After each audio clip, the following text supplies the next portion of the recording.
বাবা একটা বেলুন দাও তো, একটা বেলুন দাও তো, বেলুন। বাবা আমি একটা বেলুন দিব, বেলুন দাও তো। দিব বেলুন দিব। এই যে দেখো পাখিটা আছে।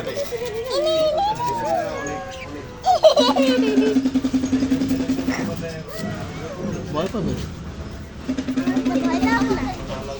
হ্যালো হ্যালো, পাখি উঠতে পারে? না পারে মনে হয়, জানি না। বাবা অনেক ব্যথা। হুম।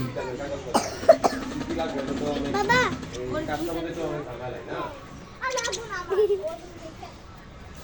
এটা আমার হাতে দাও তো। দাঁড়া দাঁড়া, আমি একটু ওর সাথে খেলি। ও কি যেন বলতে চায়। ভাবি আমার মাথা খাইছিল, একটু খাওয়াই না একবারও। যাবে না এখন। চিনা হচ্ছে তো সবার কাছেই যায়। ছোট্ট একটা বাবু আছে, সবাই এখন দেখি চিনা লাগছে বলে যে আমার নাম কি, আমাকে মুখতেই দিও না, ভয় পাচ্ছে। আমার কাছে আসো, তুমি ভয় পাও। যাও যাও যাও। এই গেছে।